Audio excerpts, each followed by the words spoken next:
Hello friends, welcome back. இன்னைக்கு நாம பார்க்க போற வீடியோ வேற லெவல் எமோஷனல் மற்றும் மாஸ் கலந்த ஒரு சம்பவத்தை பத்தி தான்.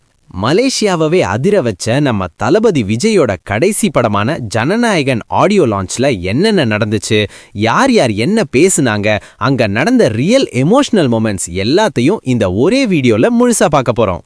இது சும்மா ஒரு ஆடியோ லான்ச் கிடையாதுங்க. 30 வருஷமா நம்மள என்டர்டெயின் பண்ண ஒரு மிகப்பெரிய லெஜெண்டுக்கு நடந்த ஒரு ஃபேர்வெல் பார்ட்டினே சொல்லலாம். மலேசியால அந்த ஸ்டேடியமே நிரம்பி வழிய கிட்டத்தட்ட 8 மணி நேரம் நடந்த இந்த ஃபங்க்ஷன்ல 51 வயசுலயும் தளபதி ஒரு சின்ன பைய மாதிரி துள்ளி குதிச்சிட்டு இருந்த எனர்ஜிய பாக்குறப்போ நமக்கே சிலிர்க்குது.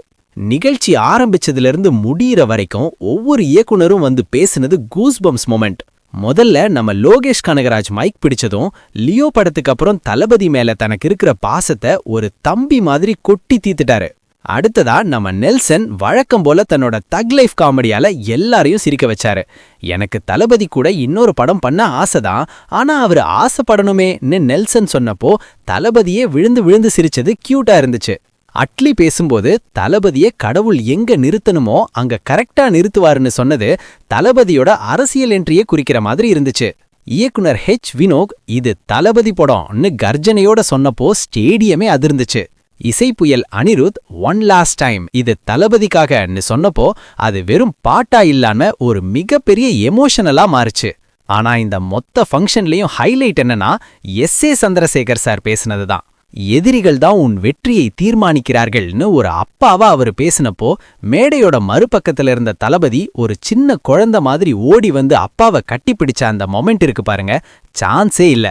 அந்த வயசுலயும் ஸ்டேடியத்தோட ஒரு முனையிலிருந்து இன்னொரு முனைக்கு அவர் ஓடின வேகம் அவரோட ஃபிட்னஸை காட்டுச்சு.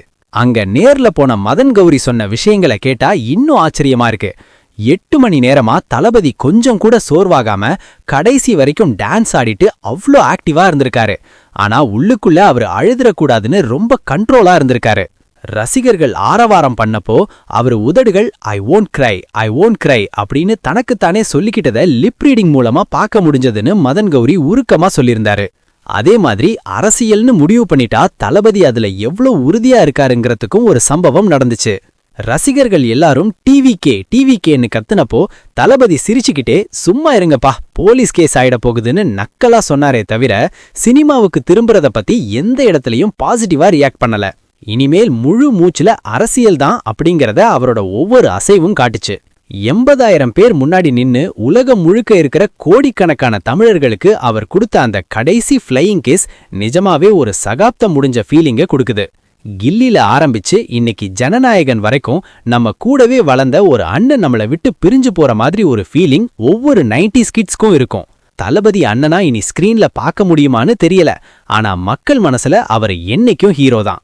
இந்த வீடியோ உங்களுக்கு பிடிச்சிருந்தா மறக்காம லைக் பண்ணுங்க. தளபதியோட இந்த கடைசி ஸ்பீச் பத்தி நீங்க என்ன நினைக்கிறீங்கன்னு கமெண்ட்ல சொல்லுங்க.